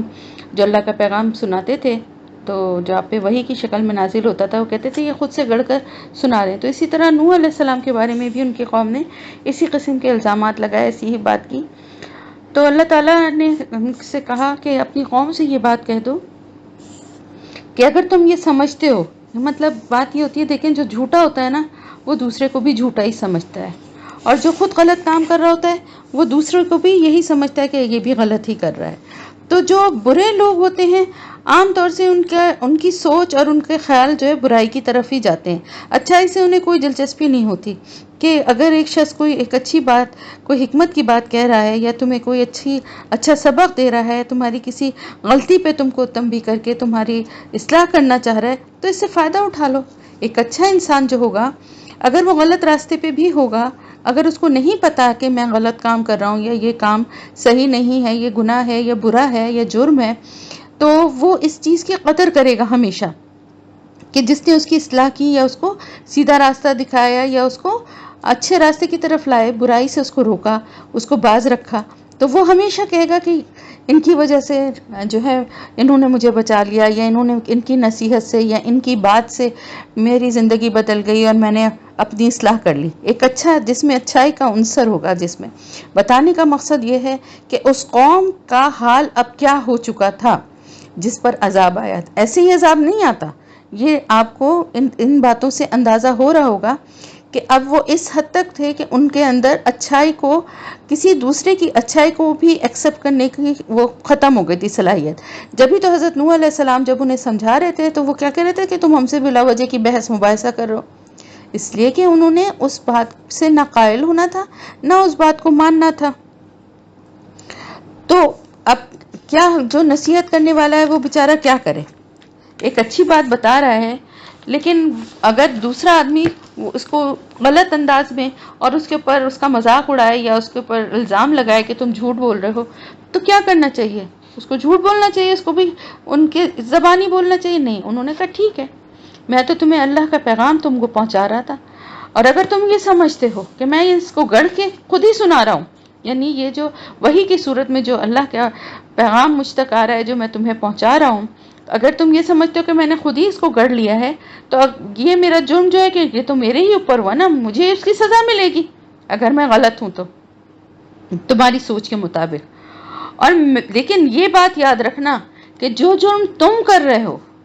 اس سے میں بری و ذمہ ہوں، یعنی جو شرک کر رہے ہو تم، جو غلط کام گناہ کے کام کر رہے ہو اور اپنے آپ کو صحیح سمجھ کے میرے اوپر الزام لگا رہے ہو، چلو ٹھیک ہے، تم مجھے غلط سمجھ رہے ہو نا، تو ٹھیک ہے، میرا جرم تو ہے وہ میرے ہی حصے میں اس کی سزا آئے گی، لیکن تم جو جرم کر رہے ہو الحمدللہ میں اس سے بری و ذمہ ہوں، میں تمہارے ساتھ اس شرک میں شامل نہیں، ان گناہ کے کاموں میں تمہارے ساتھ شامل نہیں ہوں۔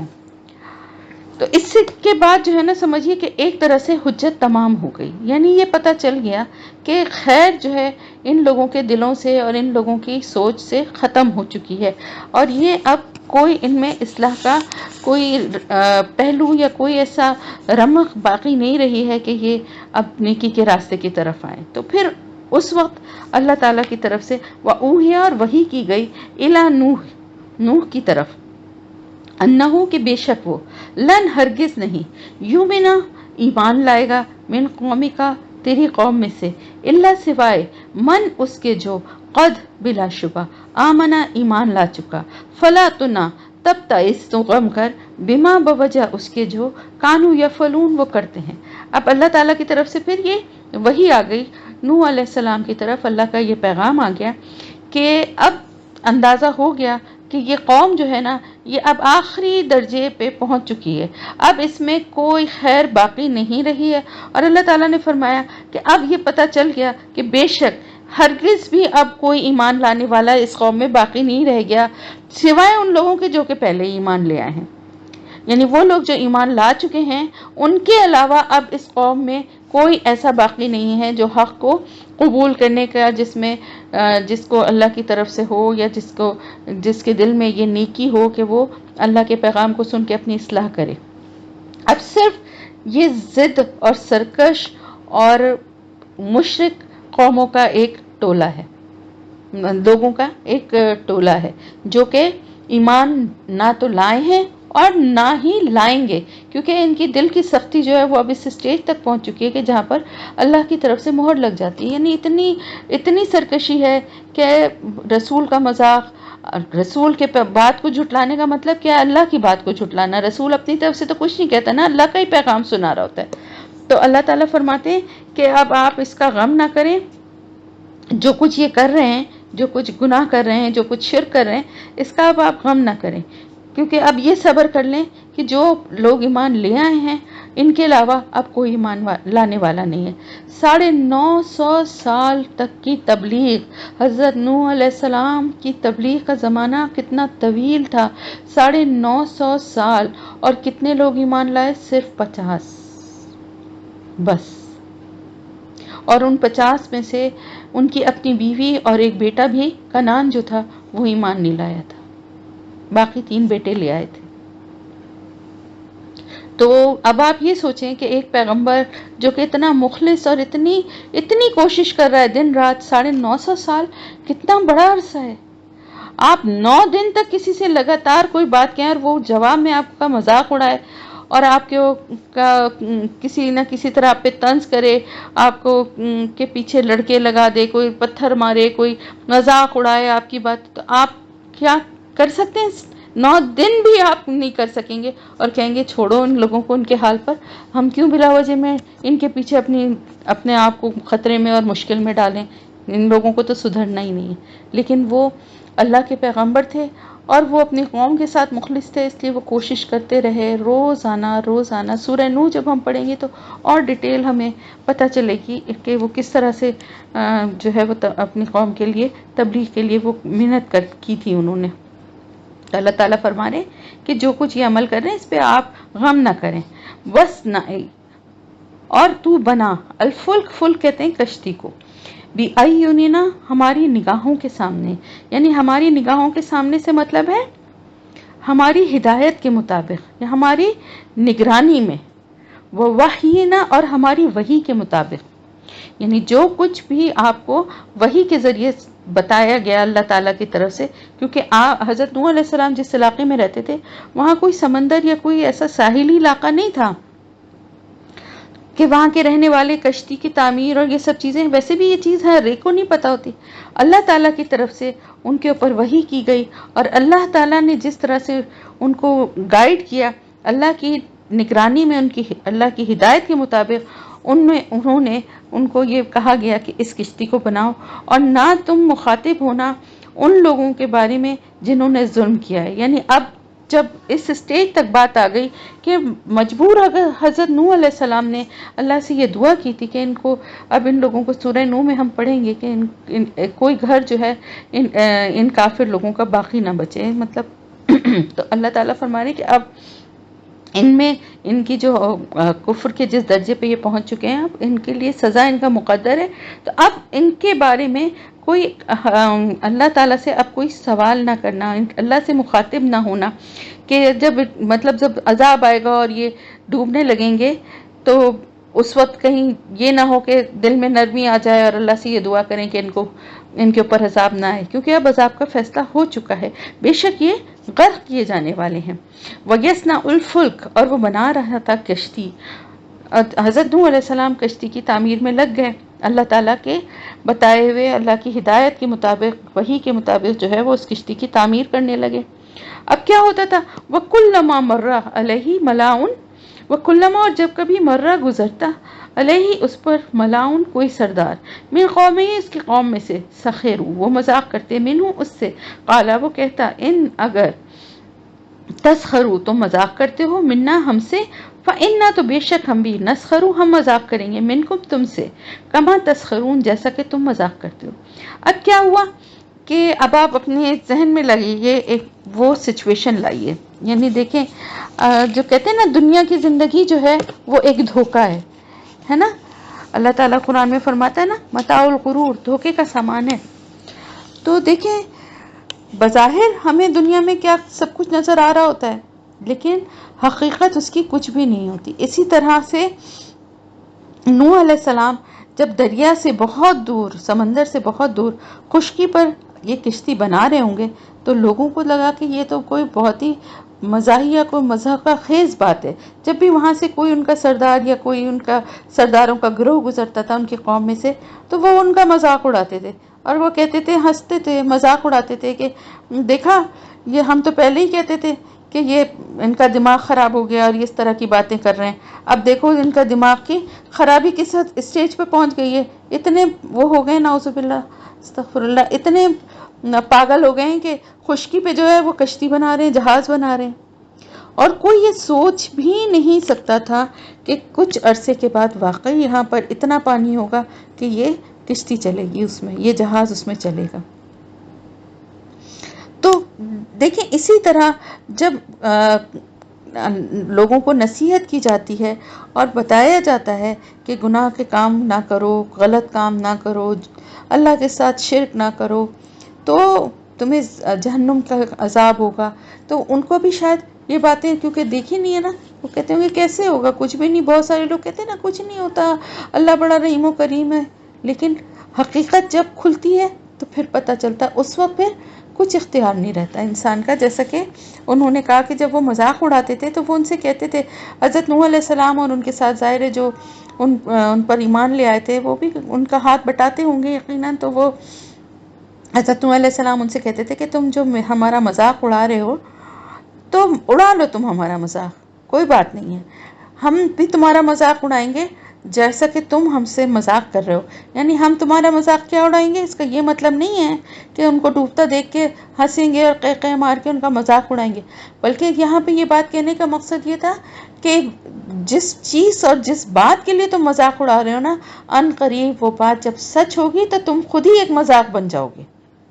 جس بات پہ تم ہمارا آج مذاق اڑا رہے ہو وہ بات تمہارے آگے جب آئے گی تو تمہاری یہ باتیں تمہیں خود مذاق لگیں گی اور تمہیں سمجھ میں نہیں آئے گا کہ یہ ہمارے ساتھ کیا ہو گیا. فسوف پس ان قریب تعلمون تم جان لوگے من کون ہے جو یاتی ہی آئے گا اس کے پاس عذاب یخزی ہی رسوا کرنے والا جو رسوا کر دے گا اسے، وَيَحِلُّ اور اترے گا علیہ اس پر عذاب مقیم عذاب دائمی قائم رہنے والا. ان قریب تم بس پھر انہوں نے ساتھ میں یہ بھی کہا کہ بس ان قریب تم جان لوگے، یعنی ابھی تو تمہیں یہ سب باتیں جو ہے نا بڑے مذاق اور دیوانگی اور بیوقوفی لگ رہی ہیں، لیکن ان قریب کیا ہوگا کہ تم جان لوگے کہ کس کے اوپر عذاب آتا ہے. تم تو یہ کہتے ہو نا کہ ہم اتنے مال و دولت ہے اور اتنے ہم اچھے حالات میں ہیں، اور اگر ہم گناہ گار ہیں تو ہم پہ کیوں نہیں عذاب آتا، کیوں نہیں سزا ملتی. تو ان قریب تم جان لوگے کہ تم ہمیں سمجھتے ہو نا کہ ہم غلط ہیں، ہم جھوٹے ہیں، کس کے اوپر عذاب آتا ہے، یہ ان قریب تم جان لوگے. اور ایسا عذاب جو کہ تمہیں رسوا کر دے گا ہمیشہ ہمیشہ کے لیے، اور وہ عذاب ہمیشہ قائم رہنے والا ہوگا. یعنی ایک تو وہ جو عذاب کی شکل طوفان کی شکل میں جو ان پہ عذاب آیا، لیکن وہ اس طوفان کے ساتھ ہی ان کا عذاب کا سلسلہ جاری ہو گیا، کیونکہ اس کے بعد جہنم کا عذاب ہمیشہ ہمیشہ کا ہے ان کا مقدر، بالکل ویسے ہی جیسے فرعون اور اس کے لشکر اور اس کی قوم کا انجام ہوا. تو یہاں سے پانی میں ڈوبیں گے اور پھر آگ کا عذاب. در حقیقت ان کے لیے آگ کا عذاب ہے، بظاہر یہاں پانی کا عذاب ہے، لیکن در حقیقت ہمیشہ قائم رہنے والا عذاب ان کے لیے آگ کا عذاب ہے. حتیٰ یہاں تک کہ اذا جب جاء آ گیا امرنا حکم ہمارا، وفارت تنور اور جوش مارا تنور نے، قلنا کہا ہم نے، احمل سوال کر لے، فیہا اس میں، من کلن ہر قسم سے، زوجینی جوڑے،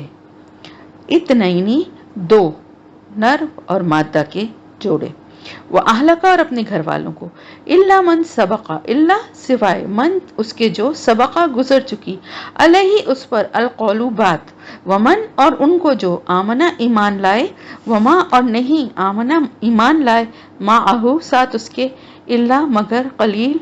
بہت تھوڑے. اب کیا ہوا کہ جب کئی سال لگے اس کشتی کی تعمیر میں، اور مفسرین کی رائے میں جو ہمیں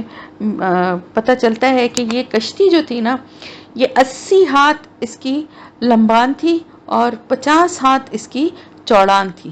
اور 30 ہاتھ اس کی بلندی تھی، اور یہ 3 منزلہ کشتی تھی.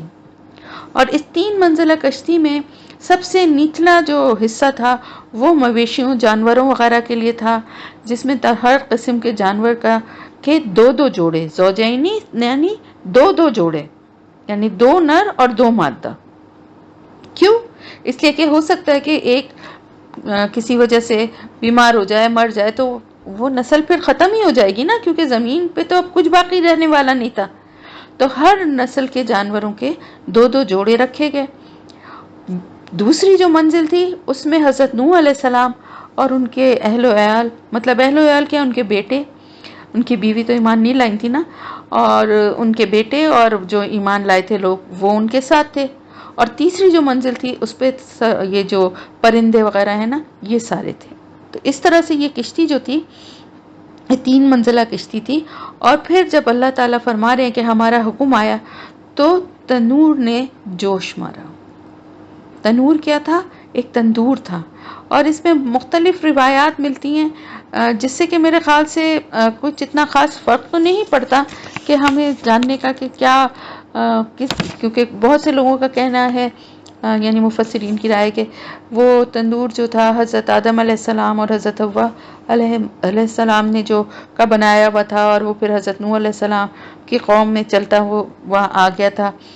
اور ایک بڑھیا کا تندور تھا اور وہ چیخیں مارتی ہوئی نکلی جب اس میں سے پانی ابلنے لگا. بہرحال اللہ کے حکم سے، اللہ کے قدرت سے تندور جو ہے، یعنی وہ وہی تندور ہے جیسا کہ ہمارے یہاں جو روٹیاں بنانے کا تندور ہوتا ہے جس میں کہ آگ جلائی جاتی ہے، اور اللہ کے حکم کے آگے تو ہر چیز اس کے حکم کی پابند ہے. تو جس میں آگ جلائی جاتی ہے وہاں سے پانی ابلنا شروع ہو گیا. اور وہاں سے پانی جو ابلنا شروع ہوا تو پھر ہر طرف سے پانی ہی پانی، اور آسمان سے بھی پانی برسنا شروع ہو گیا۔ یہ ہو گیا عذاب کا آغاز۔ پھر اللہ تعالیٰ نے فرمایا تھا ان لوگوں سے، یعنی جیسی تندور سے پانی ابلنا شروع ہوا، یعنی سٹارٹنگ ہوئی، اسی وقت کہا کہ اپنے ساتھ جو ایمان والے جو لوگ ہیں ان کو بھی اس میں سوار کر لو، اور جو ہر جانوروں کے دو دو جوڑے جو ہیں وہ بھی اس میں سوار کر لو، اپنے گھر والوں کو بھی سوار کر لو، سوائے گھر والوں کو کرو لیکن سوائے ان کے جن کے بارے میں ایک بات پہلے گزر چکی ہے، یعنی جن کے بارے میں یہ پتہ چل گیا ہے کہ وہ ایمان نہیں لائے، تو وہ بھی جو ہے وہ سوار نہیں ہوں گے۔ اور جو بھی ایمان لائے ہیں تو آپ کے ساتھ، جو کہ اللہ تعالیٰ خود ہی فرما رہا ہے کہ وہ ایمان لائے ان کے ساتھ، وہ بہت ہی تھوڑے تھے تعداد میں، تو وہ سارے لوگوں کو سوار کر لو، اور اس کو چاروں طرف سے اس میں پردے تھے جو ڈال دیے گئے جب سب سوار ہو گئے تو۔ اور پھر اس نے کہا ارکبو، سوار ہو جاؤ، فیہا، اس میں، بسم اللہ، سات نام اللہ کے، مجریہا، مجریہا نہیں، اس کو ہم پڑھیں گے مجریہا پڑھیں گے۔ ابھی آپ اگر تجوید کے گروپ میں جو لوگ ہیں انہوں نے یقیناً ابھی اس ہفتے اسی لفظ کے بارے میں آیا ہے کہ پورے قرآن میں یہ جو الف ہے، یہ جو کھڑی، جسے ہم کھڑی الف کہتے ہیں، چھوٹی الف، اور یہ نیچے جو ہے، یہ پورے قرآن میں صرف واحد اسی جگہ آئی ہے، اور اس کی وجہ سے یہ مجریہا کے بجائے مجریہا پڑھا جائے گا۔ تو مجریہا، بسم اللہ، سات نام اللہ کے، مجریہا، چلنا ہے اس کا، ومرساہا، اور ٹھہرنا ہے اس کا، جاری کا ہونا، پڑھتے ہیں نا جاری ہونا، تو مجریہا یعنی جاری ہونا، یعنی چلنا ہے اس کا، اور ومرساہا، اور ٹھہرنا ہے اس کا۔ انا، بے شک، ربی، میرا رب، لغفور رحیم، البتہ بہت بخشنے والا اور نہایت رحم کرنے والا ہے۔ یعنی جب کشتی میں اللہ تعالیٰ کی طرف سے یہ ان کو کہا گیا کہ جب کشتی میں سب سوار ہو جائیں تو پھر یہ پڑھو دعا، اور کشتی میں یا سمندری سفر پہ جب بھی جائیں تو یہ دعا ضرور پڑھنا چاہیے، بسم اللہ مجریہا و مرساہا، ان ربی لغفور رحیم، یعنی اللہ کے نام کے ساتھ چلنا ہے اس کا اور ٹھہرنا ہے اس کا، بے شک میرا رب، البتہ وہ بہت بخشنے والا اور نہایت رحم کرنے والا۔ وہی، اور وہ کشتی، تجری، چل رہی تھی، بہم، ساتھ ان کے، فی موجن، موج میں یا لہر میں، کل جبالی، پہاڑ کی طرح، ونادا، اور پکارا، نوح علیہ السلام نے، ابنہ، اپنے بیٹے کو، وکانا، اور تھا وہ، فی معزل، کنارے میں، یا بنیا، اے میرے بیٹے، ارکب، سوار ہو جاؤ، معنا، ساتھ ہمارے، ولا تکن، اور نہ تم ہو، مال کافرین، ساتھ کافروں کے۔ اب کیا ہوا، کشتی جو چل رہی تھی وہاں اس میں موجیں پانی میں ایسی تھیں جیسے پہاڑوں کی طرح، یعنی اتنی اونچی اونچی موجیں تھیں۔ اب آپ دیکھیں کہ اللہ کے رسول جو تھے، ہمیشہ جو بھی اللہ کا رسول تھا، ان سب کو اللہ پہ کتنا توکل تھا، اور ہر کام کو اللہ ہی کی طرف سے سمجھتے تھے۔ بے شک کشتی اللہ کے حکم سے ہی بنائی تھی، جیسے اللہ نے ہدایت دی تھی ویسے ہی بنائی تھی، اور پھر اللہ کے حکم سے ہی اس میں سوار ہوئے تھے، لیکن پھر بھی کیا کہا، یہ نہیں کہا کہ کشتی ہم نے بنا لی ہے اب تو ہم اس میں بیٹھ کے بچ جائیں گے یا نکل جائیں گے، بلکہ اس وقت بھی یہی بات کہی کہ اللہ کے ہی نام کے ساتھ اس کا چلنا اور ٹھہرنا، یعنی اللہ کے ہی حکم کی پابند ہے یہ نہیں کہ ہم اس کشتی کو ہم نہیں سمجھ رہے کہ یہ ہمیں بچانے کا سبب ہے، بلکہ اللہ کا حکم، اللہ تعالیٰ کیونکہ بہت بخشنے والا اور رحم کرنے والا ہے، تو اس لیے اللہ تعالیٰ ہمیں بچا رہا ہے۔ اور پھر جب وہ کشتی اتنی اونچی اونچی موجوں کے ساتھ سوچیں کیا دہشت ناک اور وحشت ناک منظر ہوگا کہ زمین نظر ہی نہیں آ رہی، ہر طرف ختم ہو گئی، اور بڑی بڑی اونچی پہاڑوں کی جیسی لہریں تھیں، اور پردہ اسی لیے ڈالا گیا تھا کہ کم سے کم دیکھا جائے، کیونکہ یہ عذاب جو ہوتا ہے نا صرف عبرت کے لیے ہوتا ہے، اس کو دیکھنا یہ انجوائمنٹ کے لیے تھوڑی ہوتا ہے کہ دیکھو سب لوگ ڈوب رہے ہیں ہم تو بچ گئے، نہیں، بلکہ یہ عبرت تھی، بہت بڑی ایک خطرناک اللہ کی قدرت کا ایک نمونہ تھا۔ تو پھر ایسے موقع پہ کیا ہوا کہ ان کو اپنا بیٹا نظر آیا، اور انہوں نے اس کو آواز دی، اور اب بیٹا جو تھا وہ بظاہر ظاہر نہیں کرتا تھا، لیکن دل سے وہ ایمان نہیں لایا تھا، اور بیٹا اسی لیے انہوں نے اس کو آواز دی، کہا جاتا ہے کیونکہ وہ بیٹا اور بیوی ایمان نہیں لائے تھے، اور وہ کنارے پہ ایک جگہ کھڑا ہوا تھا، اور انہوں نے کہا کہ اپنے بیٹے سے کہ آؤ تم بھی اس پہ سوار ہو جاؤ ہمارے ساتھ، اور تم ان کافروں کے ساتھ نہ شامل ہو۔ ظاہر باپ تھے، اپنے بیٹے کے لیے تو یہی چاہ رہے تھے کہ وہ بھی بچ جائے اور ان کافروں والا انجام اس کا نہ ہو۔ قالا، وہ بولا، سآوی، ان قریب میں پناہ لے لوں گا، الی جبل، ایک پہاڑ کی طرف، یاسمنی، وہ بچا لے گا مجھے، من الماء، پانی سے۔ قالا، نوح علیہ السلام نے کہا، لا عاصم الیوم، نہیں کوئی بچانے والا آج کے دن، من امر اللہ، اللہ کے حکم سے، الا مگر، من جس پر، رحمہ، وہ رحم کرے، وحالا، اور حائل ہو گئی، بینہما، درمیان ان دونوں کے، الموجو، ایک موج، فکانا، تو ہو گیا وہ، من المغرقین، غرق ہونے والوں میں سے۔ اب کیا ہوا؟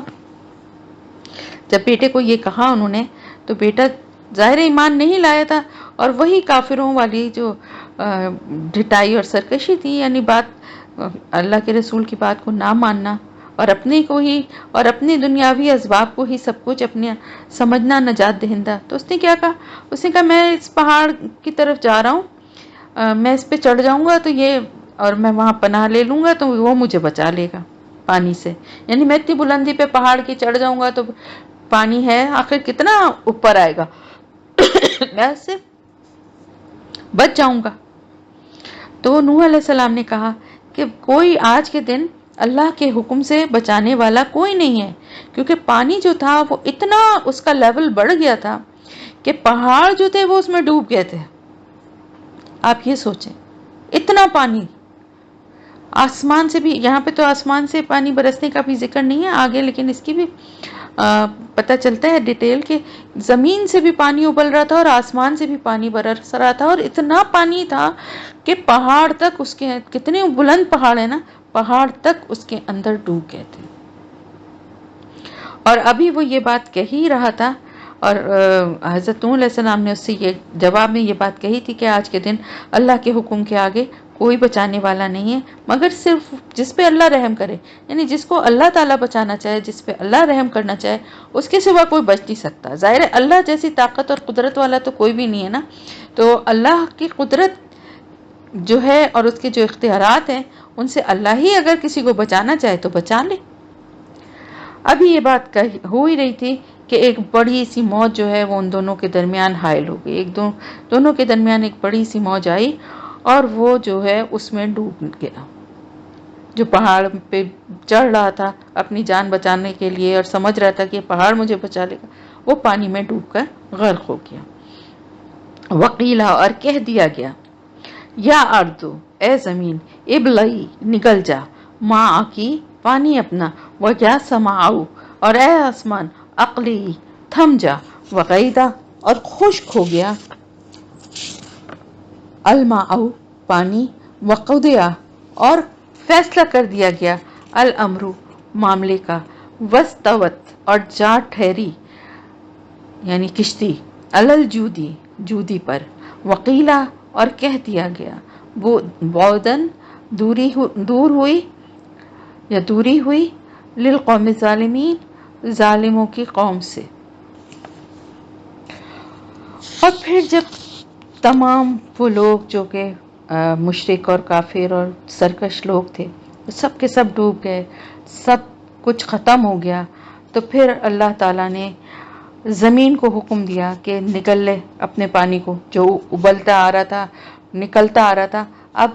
زمین کو حکم دیا گیا کہ واپس نکل لو اس کو،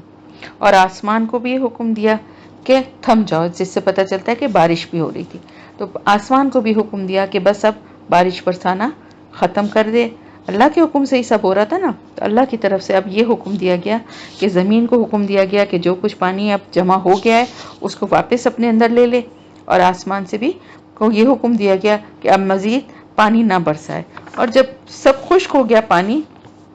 اور فیصلہ کر دیا گیا معاملے کا، یعنی اب عذاب کا جو وہ تھا وہ پورا ہو گیا، اور ان لوگوں کو سزا مل گئی جن لوگوں کو کے لیے یہ عذاب آیا تھا، تو پھر کیا ہوا کہ کشتی جو ہے وہ جودی پہاڑ پر جا کر ٹھہر گئی، اور کہہ دیا گیا کہ دور ہوئی ظالموں کی قوم، یعنی ختم ہو گئی نا ظالموں کی قوم، اس دنیا سے دور ہو گئی۔ اب میں آپ کو تھوڑی سی جودی پہاڑ کے بارے میں بتاؤں کہ جودی پہاڑ جو ہے وہ کہاں ہے۔ جودی پہاڑ جو ہے یہ کردستان کے علاقے میں ایک جزیرہ ہے، اس کے شمال مشرق میں واقع ہے۔ اس کے علاوہ آرمینیا میں جنوب میں یعنی کردستان جو چلتا ہے، وہاں جبل جودی کے سلسلے کا ایک پہاڑ ہے جو آج بھی جودی ہی کے نام سے مشہور ہے، اور قدیم تاریخ میں کشتی کے ٹھہرنے کی جگہ جو ہے وہ یہی بتائی گئی ہے۔ تو پھر عراق میں بھی بہت سے لوگوں کے پاس اس کشتی کے ٹکڑے محفوظ ہیں، یعنی پھر وہ ٹوٹ گئی تھی نا وہ وہاں۔ اب آپ یہ سوچیں کہ اتنا پانی تھا کہ وہ کشتی جہاں ٹھہری تھی جا کر، جب پانی اترا تو پتہ چلا کہ وہ پہاڑ ہے، پہاڑ کی چوٹی پہ ٹھہری تھی، لگ رہا تھا کہ زمین ہے۔ پھر وہاں سے وہ لوگ اترے ہوں گے، اور اس کے کچھ ٹکڑے بھی تھے جو کہ عراق میں بھی کچھ لوگوں کے پاس محفوظ تھے۔ یہ طوفان جس کا یہاں پر ذکر کیا گیا ہے، یہ ایک پوری دنیا میں طوفان آیا تھا یا اس خاص علاقے میں آیا تھا جہاں حضرت نوح علیہ السلام کی قوم آباد تھی؟ اس سوال کا آج تک کوئی صحیح جواب نہیں مل سکا ہے۔ اسرائیلی روایات جو ہیں وہ ہمیں ان میں یہ بات اس کا ملتا ہے اشارہ کہ یہ طوفان پوری دنیا میں تمام روئے زمین پر آیا تھا، مگر قرآن میں ایگزیکٹلی یہ بات کہیں نہیں کہی گئی، لیکن کیونکہ یہ بات کہی گئی ہے کہ نسل انسانی جو ہے وہ حضرت نوح علیہ السلام کی نسل سے ہی چلی، اور کہ سارا کچھ جو ہے ختم ہو چکا، تو اس سے یہی پتہ چلتا ہے کہ پوری دنیا ہی ختم ہو گئی ہوگی نا، جبھی تو دنیا میں کچھ کوئی باقی ہی نہیں بچا، تو حضرت نوح علیہ السلام کی نسل سے ہی جو ہے آگے نسل چلی۔ اب ایک بات اور بھی اس میں ہے کہ کہا یہ جاتا ہے کہ حضرت نوح علیہ السلام جو ہیں ان کے 3 بیٹوں سے یہ نسل چلی ہے، اس طرح کی بات کہی جاتی ہے نا، لیکن در حقیقت حضرت نوح علیہ السلام کے ساتھ صرف ان کے 3 بیٹے ہی نہیں تھے، بلکہ حضرت نوح علیہ السلام کے اوپر ایمان لانے والے لوگ جو تھے، جن کی تعداد کو کہ تھوڑی تھی لیکن وہ بھی تو تھے نا، ان کو بھی اللہ نے طوفان سے بچا لیا تھا۔ تو بعد میں ان کی نسلیں بھی جو ہیں وہ ان سے بھی دنیا کی آبادی بڑھی ہے نا، لیکن اصل بات یہ ہوتی ہے قرآن میں جو بات کہی گئی ہے اور جو حقیقت ہے وہ یہ ہے کہ نوح علیہ السلام کی صرف اولاد ہی نہیں بلکہ ان پر ایمان لانے والے لوگ جو ہیں وہ بھی ان کی اولادوں کو ہی اللہ تعالیٰ ان کی اولاد ہی قرار دیتا ہے، جنہیں اللہ تعالیٰ نے ان کے ساتھ کشتی میں بٹھایا تھا، جیسا کہ سورہ مریم میں ہے ذریۃ من حملنا مع نوح۔ تو ان کی ذریت میں جو ایک پیغمبر کی، جیسے ہم پیغمبر جو ہے وہ امت کا باپ ہوتا ہے نا،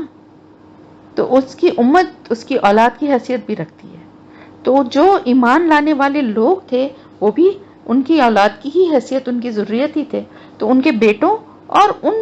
وہ جو 50 جو لوگ ایمان لائے تھے وہ بھی جو کشتی میں سوار تھے وہ بھی جو بچ گئے تھے،